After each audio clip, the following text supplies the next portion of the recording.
Hello everybody and welcome to another edition of The Magic Show. This week we're taking a long hard look at the numerous future sight spoilers. With only 2 weeks to go, a plethora of new interesting cards are coming, so let's get started.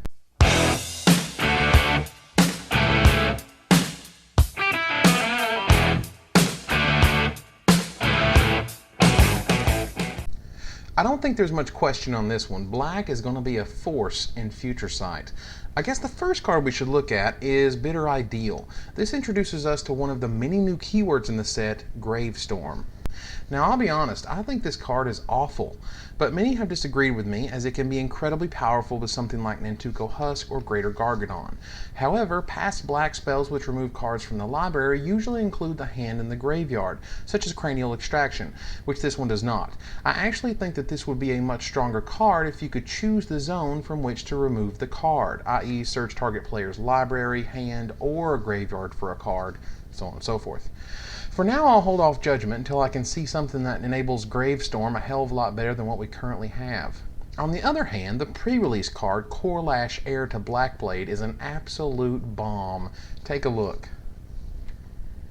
Now, when this was initially spoiled, it didn't have the regeneration ability, and I thought it was mediocre. However, upon rethinking, with or without the regeneration, this guy is really fantastic. Not only can he regenerate, not only is he extremely huge, extremely fast when you have another copy in your hand, he doesn't even need to search for basic swamps. Yes, that means that your Blood Crypts and Godless Shrines are going to be joining the party soon after, and Recollect lets you get more of those lands to make this guy nigh unstoppable. I honestly think that Corlash by himself will bring back a new mono black control build. He's such a fantastic finisher with only a few key spells and a good build separate this guy from top tier play. This is one I can't wait to get my hands on. Now, in terms of incredible black cards, I think that Tombstalker is very much up there. The ability to power this guy out on turn 3 via Llanowar Mentor and some dredging is no joke. The Delve mechanic is only on one card, but it's a damn good one. I love the Delve mechanic personally, and again, this guy is just another reason Dredge is going tier 1 the instant future sight is legal.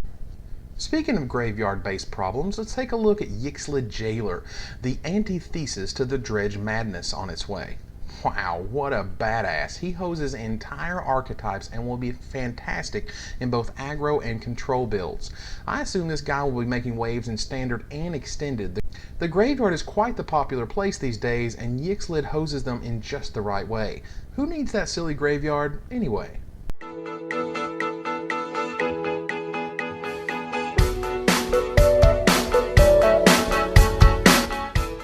Moving on to the other colors, let's take a look at some monster bombs set to debut for them.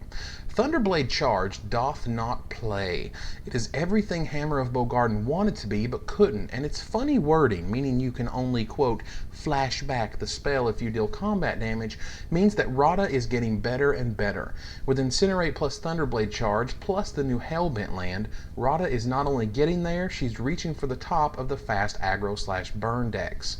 That Hellbent land, by the way, is called Keldon Megaliths. This will be a much sought after uncommon and could very well mean that Boros or Red will have a creation called Deck Wins on the end of it at the top tables.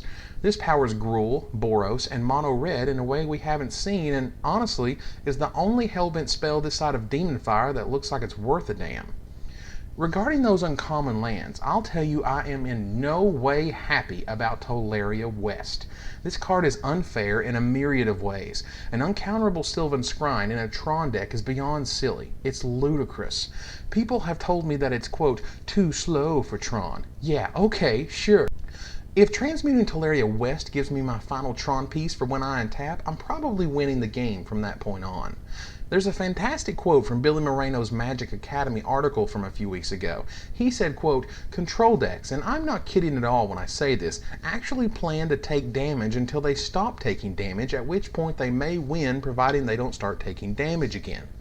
Tolaria West is one of those cards that will cost you a lot of damage when you transmute it, but untapping after using it is probably going to be good game. I officially hate this stupid card. On to more positive things. White got the cheese stands alone, and I instantly conferred with my buddy Chris Romeo, who may or may not be doing an article on how awesome it is, but I'll leave that for Chris to work on. The free pact spells gave white Intervention Pact, which is a free reverse damage. Many people have told me that this is a good card, and I'm slightly inclined to agree with them, only because I believe Blue-White Tron is going to be everywhere, and after tapping out to use Teleria West, they'll happily use this to stay alive. I, for one, think that this is a crap rare, as it's a narrow card that has a lot of risk in it. Control decks rarely brush that close to such risk. Judge Unworthy, on the other hand, marks the first time white has gotten a good scry spell, and I think this will be another one of those blue-white control cards. It allows you to sift through your deck at instant speed, setting up your draw and destroying a threat. Craziness. Now, if you ever wondered how you can spot a crap rare, let's take a look at Daybreak Coronet. Now, lifelink, by the way, is the keyword for the Spirit Link ability as we know it. Anyway, the reason this sucks is that it sets you up for a 3-for-1, and that simply will not fly in constructed Magic. I'm sure it'll be hella fun for those casual Enchantress/Oratog decks, but this won't be anywhere near the top tables. Lastly, for the exciting white cards, I must say I'm in love with Hobbs. You don't know who Hobbs is? Why, it's Calvin's tiger. Set's tiger. Yes, ladies and gentlemen, this could be the best Flash creature picture ever, but I gotta put Hobbs in there instead. This guy took something I thought was incredibly exciting from the designer search a few months ago, which included cards that gave you protection, and simply improved on it. Now it's a threat, it's an answer, and it's wonderful. This will be a chase rare for a myriad of reasons. Not only does it hose aggro and combo, it swings for 3 and makes momentary blink damn near insane. Speaking of official previews, Teferi and Venser are going to be absolutely, positively the most annoying set of creatures ever. And I mean ever. Tweedledum and Tweedledee are going to be searched via mystical teachings, they're going to be bounced, they're going to make black-blue Drownu that much worse. However, as I said before, I believe Blue-White Tron is the way to go post-Future Sight, so we'll see what Drownu has to offer. Venser is a perfect answer to a Hellbent Demon Fire, either putting the Demon Fire back in their hand or bouncing another permanent so you can counter it. Either way, Venser is a chase rare, and don't let them go for cheap at the pre-release. This guy is the nuts. She blinded me with science. She blinded me with science. Wow, I must say, of all the things I expected in Future Sight, this wasn't one of them. 2 brand new card types? Not just super types like, snow permanents, but actually new types we've never seen before? Oh my god, this is some big news in Magic, people. We've got the new types of Tribal and Planeswalker. Now currently the only Tribal card has been a Tribal Enchantment-Rebel Aura, which doesn't really show us what the card type Tribal can do. Now, for those who point at this card and say that Tribal is simply a super type instead of a full-blown new card type, take a look at Tarmogoyf. This confirms that there will be cards that are simply Tribal Dash and not Tribal Land or Tribal Enchantment. And I can't wait to see them. Tribal themes have been big in Magic ever since there was Magic, and I fully expect to see a lot of Tribal goodies in Lorwyn. As for Planeswalkers, it's in the air right now. We don't know how they work, but the general consensus is that they are Vanguard type abilities that may or may not require a life payment upon playing them. And when you think of Vanguard enhancements, the sky is the limit. Of course, you won't have any Momer Vig type Planeswalker cards, but there should still be plenty of design space and fun in this new card type. The conundrum is this: you, as one of the players of Magic, are a Planeswalker. How can you cast a Planeswalker when you are one? This is why the thinking is that they'll need both a mana and a life payment. You need to, quote, give up part of yourself in order to play them. We'll definitely be looking harder at Tribal and Planeswalking as the weeks roll on. Where the wailing of a baby meets the footsteps of the dead, we're all mad. Yeah, as the devil's. Now, lastly, I'd like to talk about Fateseal. Now, it's easy to pass judgment when you've never actually played with the cards in question, but I'll go ahead and say it. I think Fateseal is a hugely unfun mechanic. It takes a page from the Plow Under school of thinking.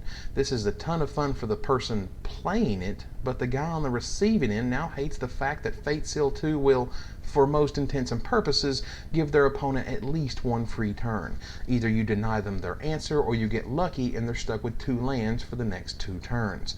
Either way, it's annoying, it's not fun, and it bugs the hell out of me. This is one of those cases where I hope I'm really, really wrong, and it doesn't end up being like that at all. But I've got my doubts, and it's not like Blue needs another punishing mechanic for their opponent. And unfortunately, that's all of our time this week. Joining me next week when we'll go over more cool stuff from Futureside and take a look at what's going on in the community. Until next time, this is Evan Irwin, tapping the cards so you don't have to.